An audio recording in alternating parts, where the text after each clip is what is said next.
Okay, football is back and it feels good. Three brave teams have popped their heads up above the Premier League parapet, only to have them soundly blown off and sent back to the Championship. Liverpool have recruited Ekatike, Florian Wirtz, and your dad. Chelsea are breaking new ground in the league by fielding a squad with enough players to get an 11 on the pitch and a small land-based occupying force. Man City are going to rotate more than a rotisserie chicken. Manchester United fans are more confident than a man wearing white jeans, but can't get it up on the day. And Spurs are ready for even more glory this year after a tremendous start to the season, beating the Farmers League bullies PSG in the Super Cup, and they've got the best striker in the world, Richarlison.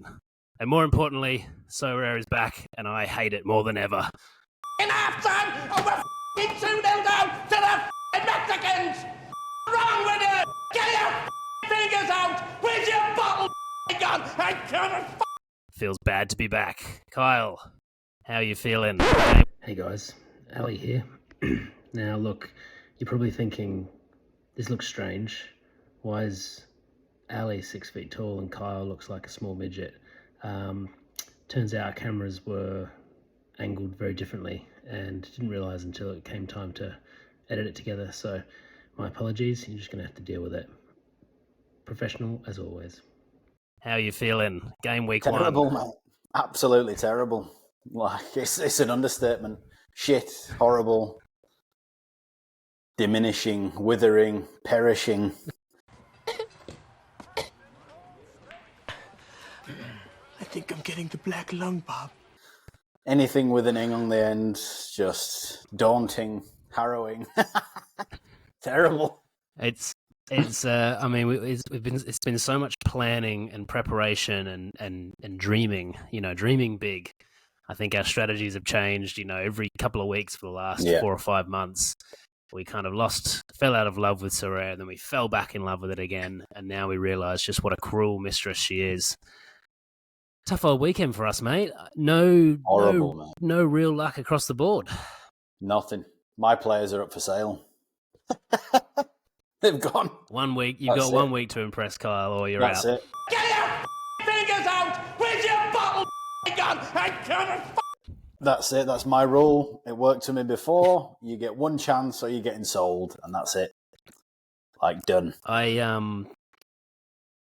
This time of year is always a bit tricky for me because basically I don't sleep for about 7 or 8 months because all the games happen overnight. When you wake up in the morning, don't get out of bed yet. Lay back down. And Sorare starts to kind of weave its way into my dreams, and sure enough, I'm up at 1:30 in the morning. I'm like, I'll just have a quick sneaky gander. I'll go and have a piss, and then I'll have a sneaky gander at how my teams are going. And it's always seems to be that I'll wake up, my first wake up maybe around midnight, and I'll check, and things are going well. And I go back to bed full of dreams, Things are going to go great. I'm going to wake up, I'm thinking about the first place that I'm going to pull. And then I wake up again at like 6:30, just a quick little geeze down at the scores, and it just always goes to hell between the hours of midnight and 6 a.m. And this 100%. weekend was just hopes are up, and it absolutely shattered just day after day. It was tough. You were extremely unlucky. 2 points missing out on the first hot streak was ridiculous. Like. In rare as well. I'm from Leeds, and even I think that was the softest handball for Tarkowski I've ever seen in my life. Like that, it shouldn't. It's my own fault because, as we know, our subconscious. I mean, I'm pretty sure my subconscious is linked to the Sorare world because I remember thinking, all Tarkowski's got to do is get on the pitch and not do anything stupid, and we've hit the streak. I'd already missed the rare streak because of a late game penalty against Nottingham Forest to cruise into a 3-0 win. Same thing, fucking handballs. I'm being fisted by these handballs. Missed the rare threshold. That hurt a lot. $100 down the drain, and I'm like, at least I'll get the limited one. A little bit of joy for the weekend, surely. Nah, could just ask for too much, so I missed it by 2 points. So. No. Yep, they're getting sold.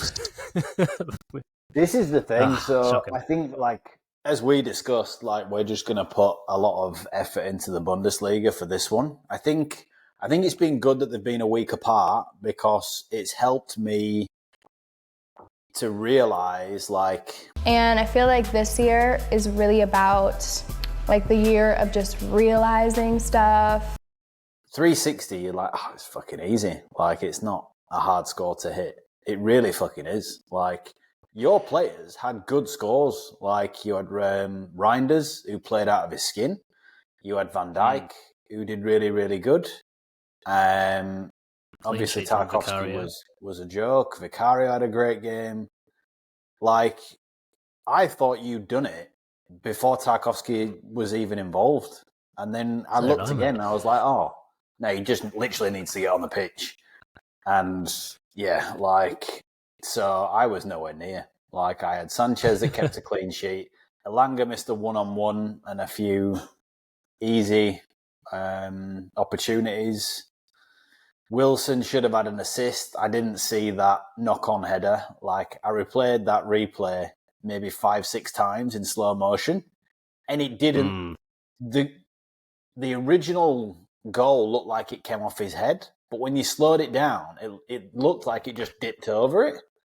And I was like, and that would have just got me on there. And then obviously Spence for Spurs had a good game, but you can't really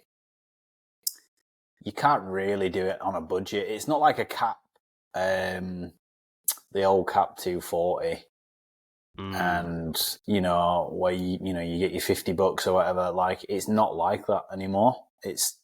You really have to invest into good players to try and hit this streak, like, consistently as well.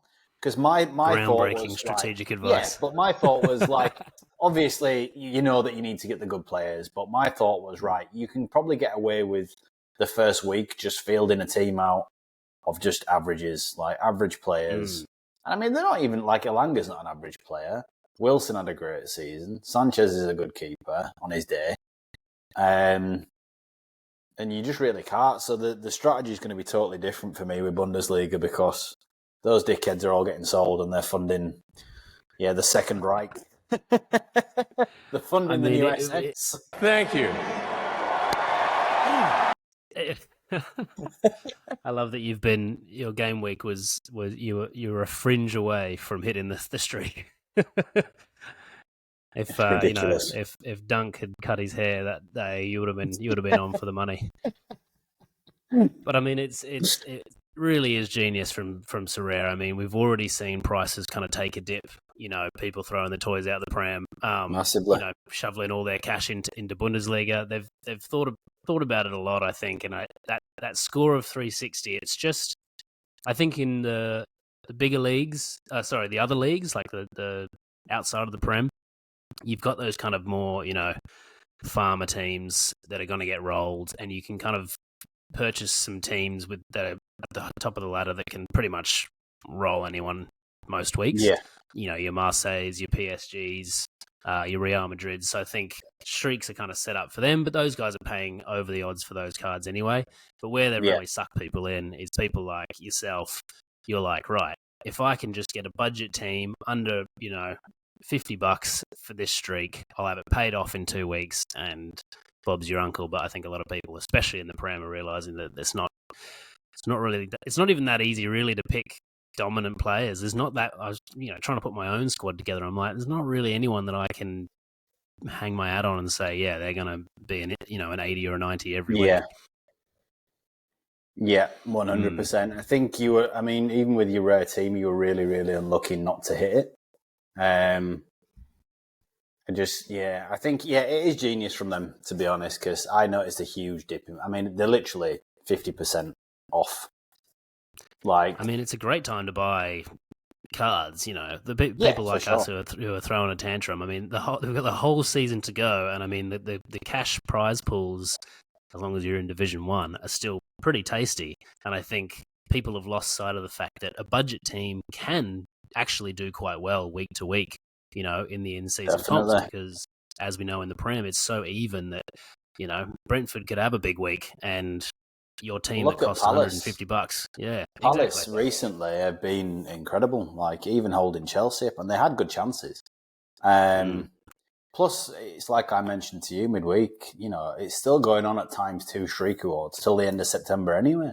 So it is still a good time to invest, like in these. Do you know what I mean? It's just because the first week's done, and you're like, we've just fallen immediately into their trap. Like Sorare, just like yes, like sell your Premier League cards for half what you bought them, and then come and buy some Bundesliga cards from us.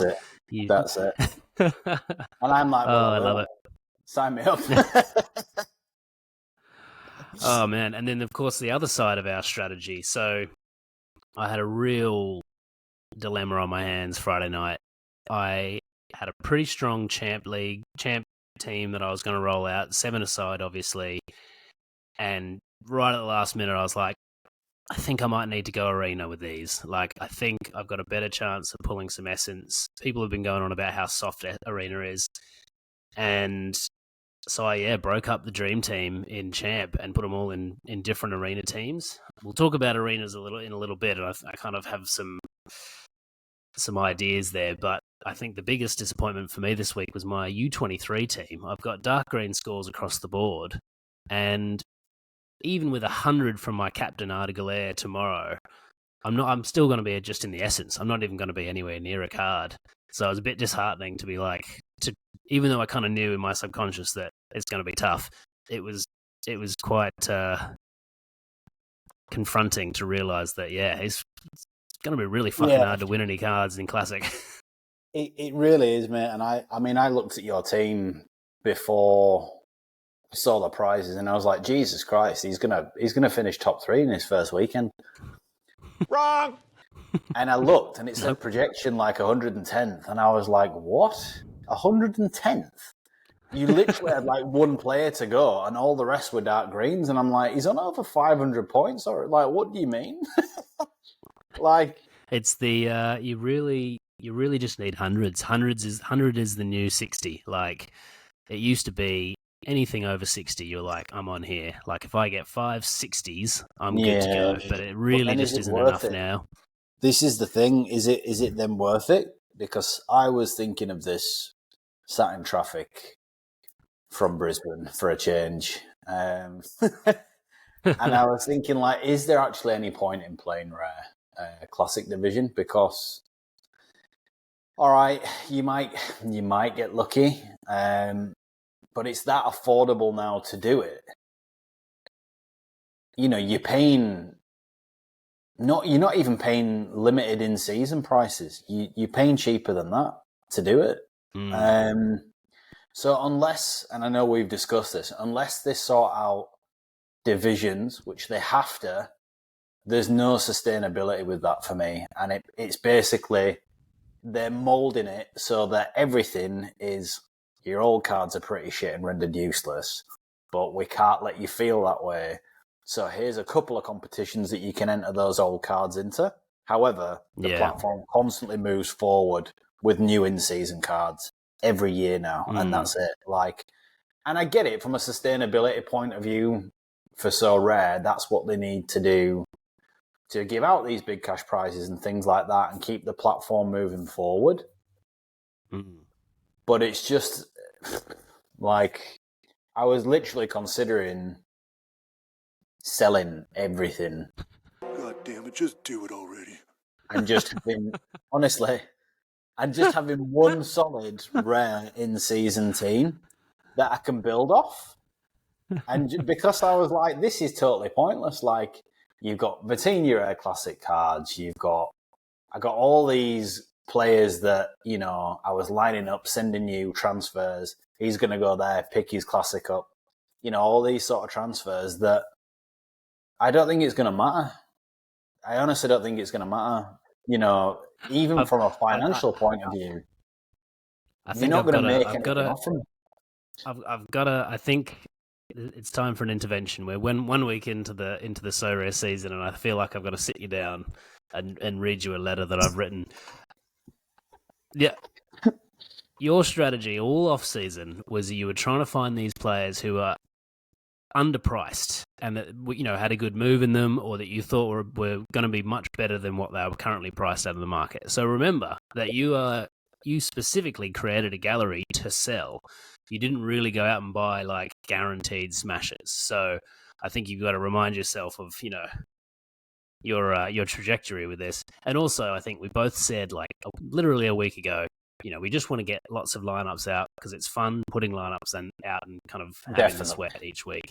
Definitely. But it is certainly, it knocks your confidence when you realize you're not even going to get into the essence unless you get, some really good scores. Yeah, 100%. And for me, it comes back to, it's great. And it is fun, like rolling loads of teams and stuff out.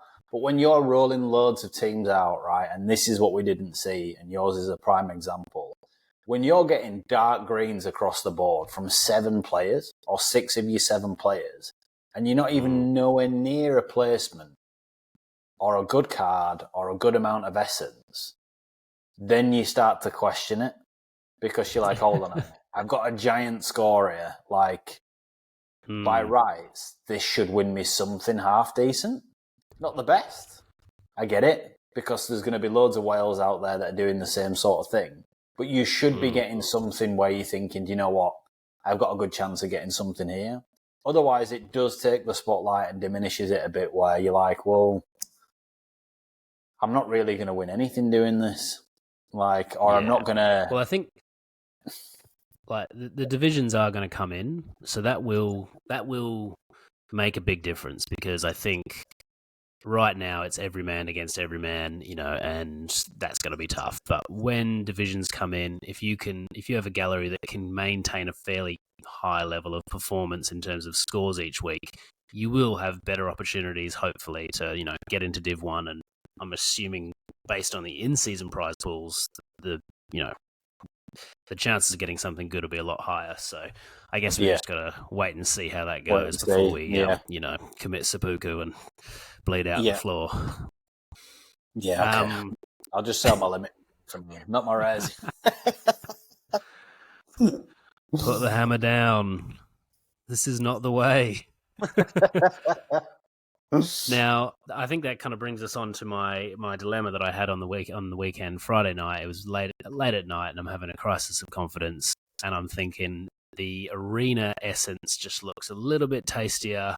I've only got to beat 10 people. It makes sense, like logically in my head. Beating 9 people versus beating 48,000 just seems the way to go.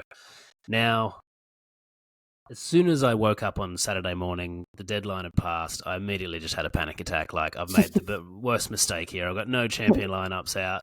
I've got an Mbappe that's just sitting there unused, And so I started to kind of, I guess, I had all these thoughts running into my head about when do I put my team into this arena? And I think a lot of people are probably coming up with the same issue at the moment in terms of what's the strategy of when to enter your team. Now, obviously, late entry is good in that you can wait till your team is playing, make sure they're starting, and then put a team in. But now, my thought process was like, my best 5 was kind of Courtois, Hakimi, I think it was like Valverde, Mbappe, and I was going to go with Lo Celso. And they all played like Tuesday, Wednesday, Australian time. And I was like, if I wait till... Because I wasn't sure what the PSG lineup was going to be. So I was like, if I wait till the PSG lineup comes out, when I put my team in, I'm definitely going to be in with 9 other people who also have PSG stacks, because they're going to be waiting for the deadline as well. Yeah. So I think and so what I did is I think I entered my second best team at the very beginning of the weekend, because I was kind of like, if I enter now, I'm up against other people who also have the risk of DMPs. So this is an interesting thought process, because it's like people complain about DMPs, but they don't really think as much about how it can help you as well. So I was kind of thinking, I've got 5 people that I am confident will start, and I'm hoping that in my 10 teams that I'm up against, some of them have DMPs. And sure enough, like 5 or 6 of them had DMPs. So I'm sitting in second or first or something for that one. And then I was going to wait till the PSG lineups were out. I wish I did, because Hakimi was on the bench, so that kind of fucked me. But what I ended up doing, and I don't know if this is smart or not, I actually waited until the first lineups for MLS were out, and then I put my team in. Because the way I think about it is my team of Mbappe, Trent, Courtois, they're up against Osasuna. They should smash. That 9 times out of 10 is going to beat any MLS 5 because MLS is so unpredictable. Like, yes, someone might get lucky and smash it, but from my own experience of playing MLS, I was like, picking 5 players that are gonna do well on a weekend is next to impossible because it's so unpredictable. So I actually put my Madrid stack in when everyone was putting their MLS teams in. So You're a genius. we'll see how it goes tomorrow. Like I said, Hakimi came off the bench, did nothing. Lo Celso, pretty average. So I can still finish top 3 if Madrid smash. So Yeah, okay. Interesting to think about the different strategies. It is definitely, especially when like the thing is with PSG is they do like to rotate against teams that usually finish lower half in the league. Say bottom 7. They always try and save like the big stars the best they can, especially because they know they've got a long season, and Hakimi is usually one of the first to rotate, like every time. Yeah, and I know this just because I used a PSG stack last season. So yeah, mate, it is your fault. It is entirely your fault. Now, I mean, you've got quite the opposite problem in that you just don't have any essence, so you can't enter any arenas. Correct. just rub that in. That's all right. Correct. I did have some essence. It's a tricky, for my limited team, but they've been put up for sale because we don't take no bullshit with this. So that essence has gone as well. So I guess you're really hoping that you really need to have a decent win with your classics to get at least 500 or 1,000 essence in, so that you can start playing some arenas. Yeah, that, and I mean obviously challenges, weekly challenges. Like I hit pretty well on the weekly challenges this week with a few of my players. So I've already started getting XP and essence and things like that. So I mean that's one good way of doing things, and because it resets over 24 hours for your weeklies, if you've got quite a broad gallery, you can just keep smashing players in, even if you're not using them in your lineups. You can put them in. So I honestly don't think it'll be too hard to win like 250 essence or whatever it is to enter. That's an arena. I think it's just 100 for a like a capped arena. So yeah, depending on the players you've got, you could probably try and enter one of those. Yeah. The missions are great. I'm really happy that they've decided to put essence up for grabs for those. Like that really does make you engage on a daily basis, and the fact that it's rare essence as well. Yeah, for sure. It's way more interactive doing it like this. Definitely. You're constantly looking for new things. I agree, mate. Now, I don't know if you saw the promo they had for the Sorare duos, where they were like, reach out to someone who hasn't played Sorare in a year and team up and win some money. Now, of course, I'm sure everyone at home is like, well, this is Simon's chance to shine. Surely he's going to cut. This is the glorious return. So I, sent out the call, of course, and I said, look, this is the time to come back. The people want it. And this was his response. Oh my God, Sorare duos. This is the perfect opportunity. I'm going to give Simon a call.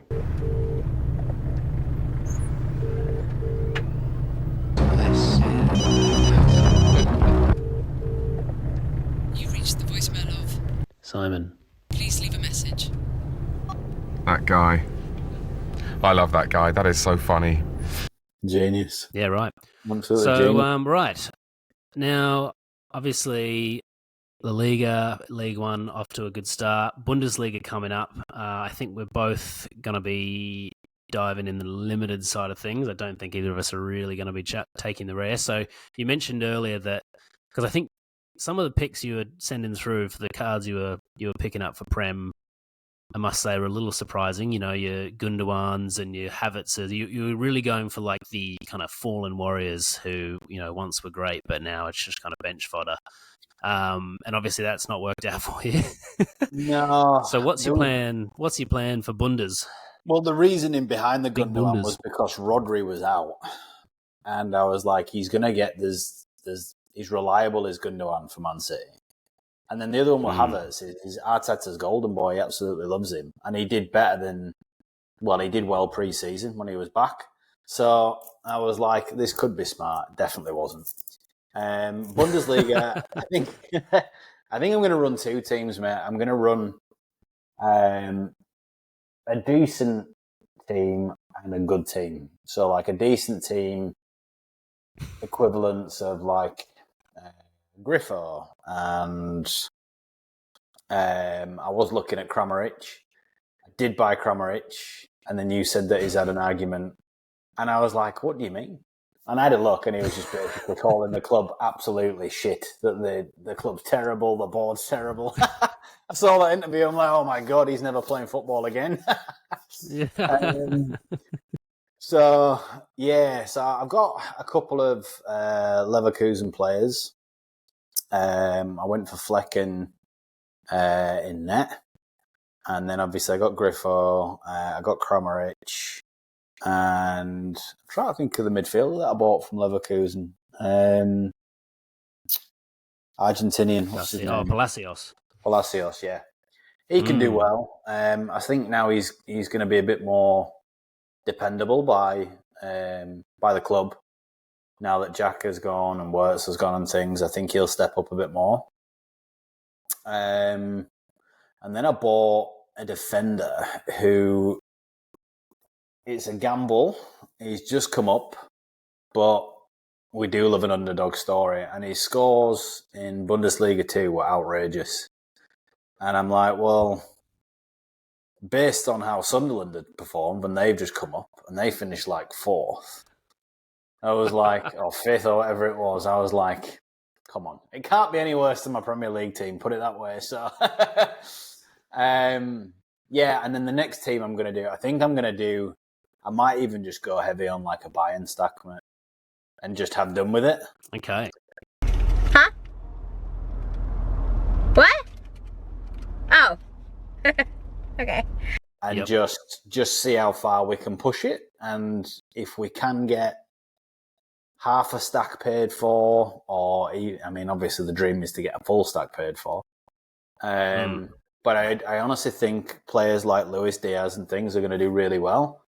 He did really well pre-season, and in the cup, he's just scored the winning goal. So I think players like that, where you don't actually have to buy a Harry Kane, and obviously Elise is massively heavily priced, but I think his card's changed anyway from a forward to a mid card. The other way around, yeah. Oh yeah, other way around. Sorry, mid to a forward. So, I think I'd go. I'm looking at going heavy on a buy-in stack and just really seeing if we can push it. I think there's something to be said for a buy-in stack with a different keeper. Obviously, like Bayern are going to keep a lot of clean sheets, but as a little point of difference, yes, it's not going to work out all the time, and the straight buy-in stacks are probably going to do very well. But like, if you've got the Freiburg keeper and he bangs out a 94 because he's made a bunch of saves, that could be that little point of difference. And then even within the buy-in team, like there's certain players that everyone's going to flock to, and I think there's some kind of even some underrated gems even within Bayern. Luis Diaz, Jonathan Tah, like some of those players are still going to, I think, do really well, but aren't aren't quite as ridiculous as the Elises and your Kimmiches and that kind of thing. Yeah, for sure. Definitely. I like it. All right. Well, I've got a couple of. We'll get into some buy low, sell haze in a second, but I don't want to keep anyone else waiting. Everyone who's tuning in, we've got a competition. We've given away the best new striker in the Middle East, Yoann Wissa. Deal with Neom FC imminent. They've promised him an apartment in the world's longest city. He's going to bang in goals, for fun, and you might get to use him a couple of times a year in the Champions League. So, very generous on our part, but I'm going to do it now. I'll probably screw it up, but we'll give it a go. Right. I'm going to share my screen. Cool. Bosh. Okay, so this is the tweet. See you somewhere. Here he is. Big Yoann from COD. Writer of Johan. The COD piece himself. Writer of Johan. That's quite good. Okay, so basically all you needed to do was retweet it. I will pick a winner now. Drum roll, please. Blah, blah, blah, blah, blah. All right. Oh, it's thinking. Come on, Grok. Grok's useless. Sorare Seagull. I love it. I love the commitment to the bit. I love that he's really clearly a is. Sorare man. You know, He really is. I don't know what team he supports, but he obviously loves the seaside. He's a big bird guy. He's probably a Man U fan. Looks like a magpie. Yeah, I'm not sure, but yeah, obviously loved winged creatures of all sorts. So congratulations, Sorare Seagull. I will track you down on Twitter and I'll scream at you like the aforementioned gull himself, and get your details to send you through a shiny new limited. Congratulations. Well done, Squire. I feel like Oprah Winfrey. You get a whistle. You get a striker. You get a rapidly decreasing in value limited card from Sorare. Yeah. And when you are, for instance, when we were here before, you know what? I mean, you've missed the chance to take the streaks. Sorare still Down get the early Under. wheel bonus. We haven't changed. We don't change for nobody. We never stuck to a real schedule. We don't stick to a schedule anymore. Yeah, sure, it would have been handy for us to give out that card before the streak. But he wasn't playing anyway, so you know, stuff your sorrows in a sack. All right, He didn't play moving anyway. on. Okay, before we get into the buy low, sell high haze, because I've been doing some Bundes research and I've got some Bundes themed buy low, sell haze for us. But I know everyone's thinking it. You've been spinning the Sorare wheel, whoopee-doo, yeah, pick up 500 XP, who gives a shit? Now, I'm talking real wheels, the lunch wheel. Lunch wheel! Lunch wheel! The original wheel, Now we're the talking. best wheel. Lawsuit pending with Sorare for copying our idea. Now, Kyle, I don't know if you quite remember, but the lunch wheel basically was a way for us to battle it out week to week to get some free lunch. Now, sometimes the lunch was a delicious Chinese succulent meal. Sometimes it was a dozen eggs. Sometimes it was, a Rob Scoof's limited card, which is quite tasty yet not nutritious. So I think we're gonna get some suggestions from the audience as to what can be on the lunch wheel this time around. And then this time next week we're gonna spin that bad boy. Now, Simon and I used to compete for Rivals. We would pick a Rivals game and then we would battle it out. And now, obviously, RIP Rivals is dead. So I'm open to ideas, but one thing I was thinking we could do. Now, have you been playing the Common game at all? I've been collecting the cards from Common because I feel like I'm getting something back from Sorare by doing that, but I haven't been putting them out yet. Okay. So what I was thinking we do, I'm not sure how many Common Essence you have, but what I was thinking is a lot. We liquidate our Common gallery. We scrap them all. We start from scratch, and then as of like tonight, we play the Common game. So we try and generate essence. We open packs. There's obviously a free pack every day. You can use the essence to buy more packs. You can then scrap them to get more essence. And I'm thinking we play the Common game from week one. And each week, whatever Common team we put out, and let's maybe choose a league. It could be Bundesliga, Liga, and probably Prem, I suppose. Whoever gets the highest score in the Common game for that weekend gets the delicious lunch wheel. Spins the lunch wheel. Let's do it. I'm game. I think it adds a bit of a spicy, bit of suspense to it. Yeah, it adds a bit of spice because the Common game really falls down and there's nothing to play for. It's like, you win more essence, big deal. It's for noobs obviously, but we're bringing our own stakes, quite literally stakes, to the game. So I'm excited. So I'm gonna. Me too. That sounds good. I'm gonna go to my Where am I? I'm going to go to your mate Kramerich. Now, what have I got? Okay, so I've got 20 cards here. I've got some good ones too, but we're starting from scratch, so I'm gonna bin them all off. See you later. I had Mbappe and Bellingham. I had Yamal. You name it. Not anymore. You don't. No, I don't. You're a pleb. Scrap them. All right, so I'm starting out with 1,160 essence. You'll probably have more than me because sounds like you've been collecting for a little while. But yeah, I reckon get rid of them. And as of tonight, it's on. And next weekend we'll put our teams in. That sounds good. Yeah, that sounds good. Now, I would also like to do some more kind of, I guess, audience interactive competitions this year. Again, open to ideas. I was thinking maybe we could do like a golden boot draft, or we could do just like your straight run-of-the-mill tipping comp, or we can try and find, or maybe people can join us on the common game.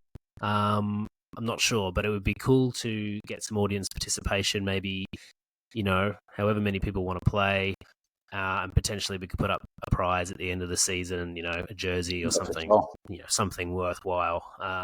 So any ideas, let us know, and maybe next week we can put something in place and get something rolling. Yeah, for sure, mate. I think that's good. Jersey from Kaiser Chiefs, something spicy. Yeah, exactly. Everyone's favourite team. Speaking of jerseys, I don't know if you saw this, but Man City, we were ranking our worst jerseys last week. Oh, yeah. Now, I think Man City might have taken the cake with this one. This guy's wearing some... Let's share my screen here. Okay, hold on. How do we get back here? Stop.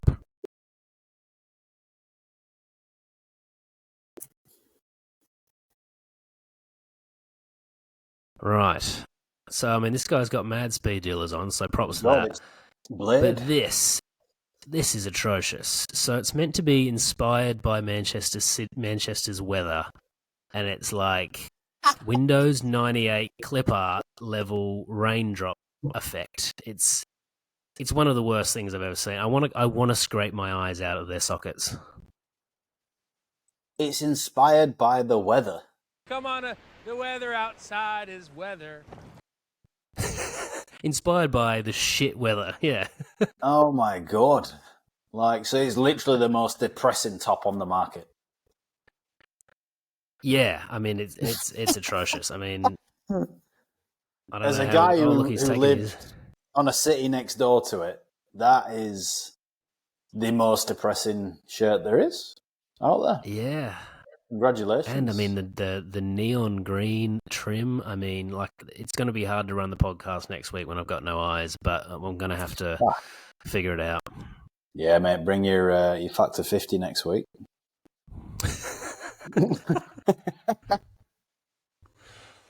Oh, fantastic. Yeah, lovely. Right, okay, so where are we up to? Okay, so we'll talk about some Bundes boys. So I'll talk about a couple of potential, bargain basement players. Maybe not bargain basement, but players that I think are a little bit undervalued. And then I'll talk about a couple that I think are overvalued, including old mate Kramerich that we spoke about earlier. So treason. The first one I've got on my list this week is... Why is sharing the screen so hard? All right.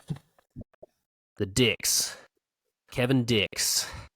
Did look at Kevin Dix, and it got me very excited. You did?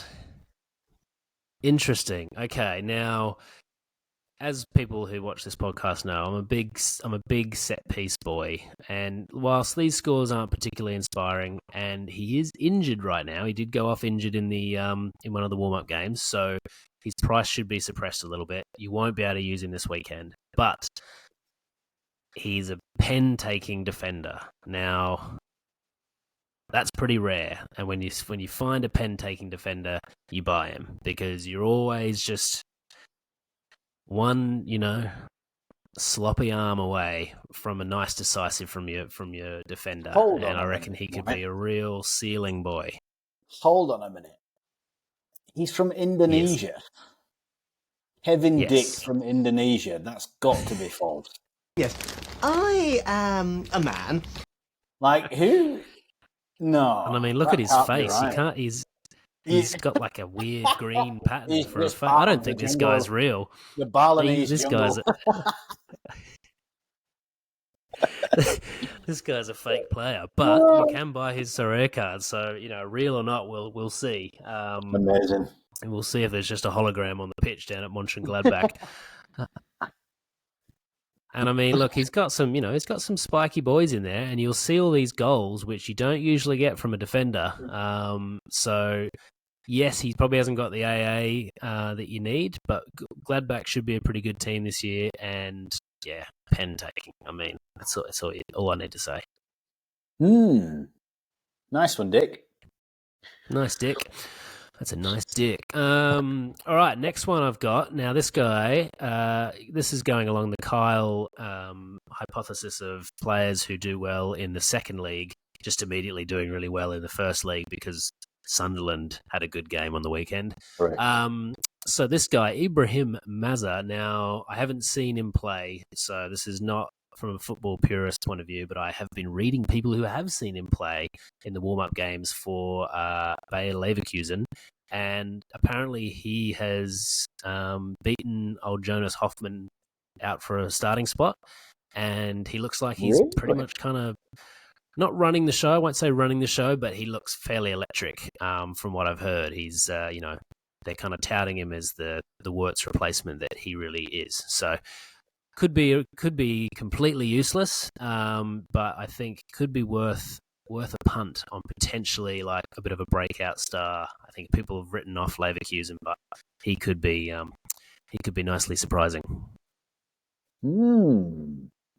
He's kept out Hoffman. I was looking at Hoffman, thinking that he was going to get his spot back, but obviously not.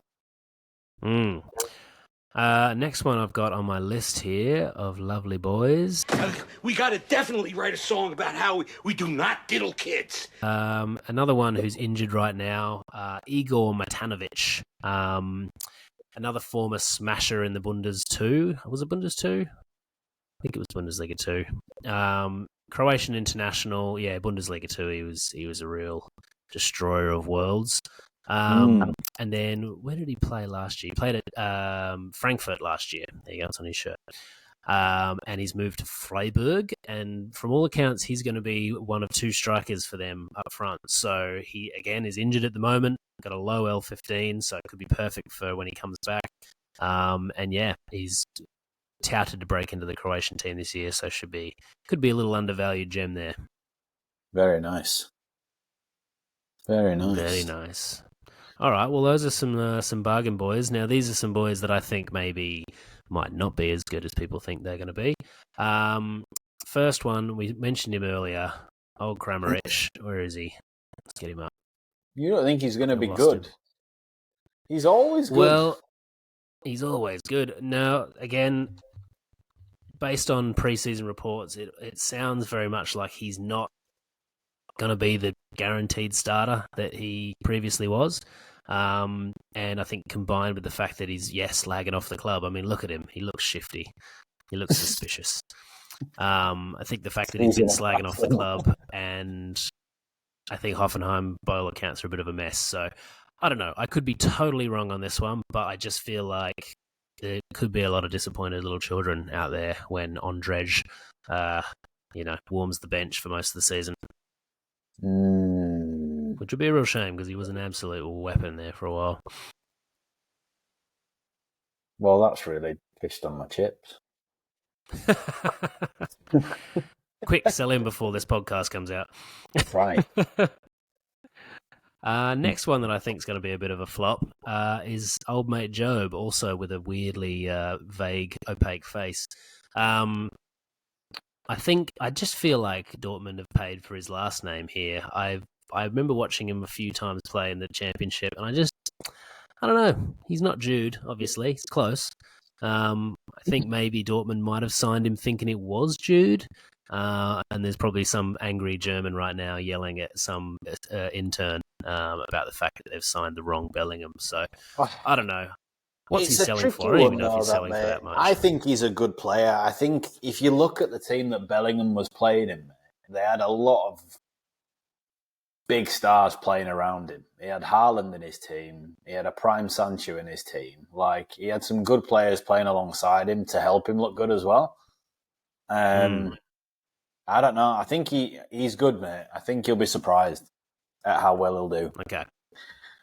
I mean, he's going for quite a fair chunk, so I don't know. We'll see. I feel like people are paying a lot for him when he hasn't really been properly tested in a. I know the championship is good, but I don't know if he was dominating the championship. But we shall see. We shall see. I think though, like if you look at Bellingham, Bellingham was playing as a centre attacking mid for Dortmund, if I remember correctly.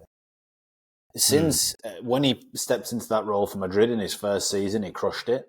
Last season, he was bang average, and I think this season he'll be bang average because he's not playing in that position. So I think if you're comparing him as a centre attacking mid Bellingham to a midfielder Bellingham, I think you'll find that they're on par. You won't see Bellingham get 15, 20 goals this season again. Yeah. Playing as a centre mid's just, yeah. Yeah. All right, and last one. I mean, obviously he's very up in the air at the moment, but Xavi Simons, I don't know what his contract situation is. I think obviously there's talk of him going to Chelsea. I don't think he's going to do well at Chelsea. I think he might be a bit of a Mudryk situation, and they've just got, as we said, they've got a small land-based occupying force in their dressing room. So I don't know how he's going to get enough game time to really do anything of note. And again, from all accounts, him and Leipzig are not on very good terms and are not very happy with one another. So if he stays, he might, be playing with a bit of a sourpuss face, and that usually doesn't end well, a la Krummerich. And if he goes to Chelsea, I don't think that's going to be very good either. So I think, I just think it could be a few dull years for Xavi Simons for the next couple of years until I think he will come good eventually, but I think he needs the right move. Yeah. Agree. And Kunku's supposed to be going to Bayern as well. Yeah, that'll be interesting. He probably will do really well there. Chelsea's just it's a tough place to go. Chelsea. Yeah, they really are. Yeah, absolutely. Right. Well, we'll just quickly, I guess, talk a little bit about the Premier League. Obviously, other leagues are starting as well, but Premier League's what everyone's really focused on at the moment. What were your thoughts about the weekend? Did you watch many games? Did you kind of pick up on any potential, players that stood out or players that disappointed? I think, I'll just pick up on a couple of points, mate. I think your pick was a great shout, that Didier Spence for Spurs. Good kid. I think he showed a lot of potential at left back for Spurs. I thought Man U looked really, really good against Arsenal. I know they lost. They were unlucky to lose. They absolutely battered. I think they'll be a real contending side this year. I watched the extended highlights, and it seemed like every extended highlight was just Cunha sprinting through the middle of the pitch, untouched. Like he was really making some runs, which that's what he did last year for Wolves, and he obviously crushed. So I feel like he could be a real problem this year. Yeah, definitely. And Eze doing just what he does, mate. I think he'll definitely get his move to Spurs. All being well, it'd be good to see him go to there and just, hopefully they do all right. But no, the team that shocked me the most was Sunderland. They looked like they'd never left. Like they did. They honestly, Jermaine Defoe, get him out, roll him out there. Honestly, mate, I was waiting for him to just come running down the tunnel. But no, they look great, mate. It was an interesting first game week. Man City looked very, very good. Man City looked like Man City of old again. Reinders was probably the most standout player for me over the weekend. That ball he put over the top for the first goal. The little chips. Unreal. Unbelievable. And Shirky's turn before he scored. He did like a turn, like a no-look backheel pass and then run on. an overstep and then put it in the bottom corner. And they've got, I mean, I'm a massive fan of Shirky anyway, as you know. But I just think, they're going to be a really tough team to beat, Man City this year. Agreed. Now I know I'm sure you're the same, but I'm really looking forward to this weekend to see how a couple of the old dogs go in our gallery. Luka Modric at AC Milan and old Kevin the Brown over at Napoli. Going to be real interesting to see how they go. I have high hopes. I want to see Modric play until he's 100 and then just explode on the pitch. Same, 100%. Watched quite a bit of Kevin pre-season. Looked really good, mate. He looked good, few assists, good couple of goals. I think Napoli could have a really strong side this year, to be honest. Modric, I didn't really see much on. I think I saw him play half a game. But he's just naturally good, isn't he? Like, he's reliable. He's going to score you a minimum of 50 every week, regardless. Whether he's 75, whether he's 75 years old or it doesn't matter to him.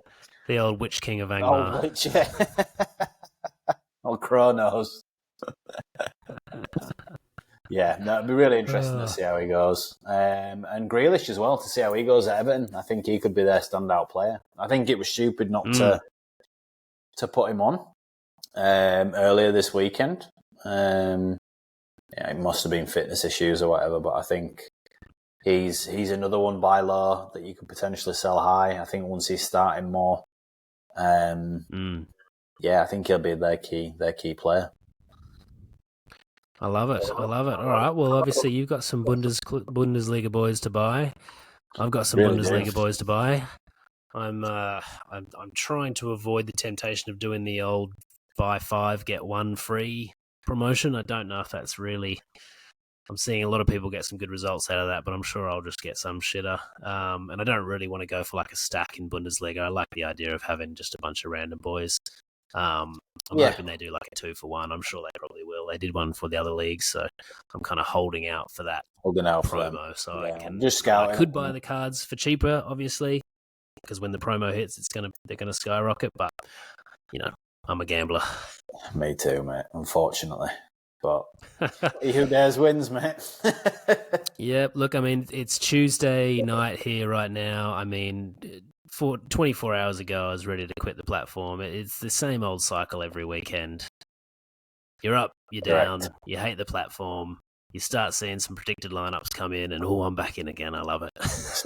That's it, mate. That's it. I already feel better just through talking it out. I can't wait for this weekend. I'm going to take all my players off the market. We're going to start doing some Sorare counselling on this show, I think. Have people ring that's in a great and just, niche market. Yeah. Talk them off the ledge a little bit. Definitely.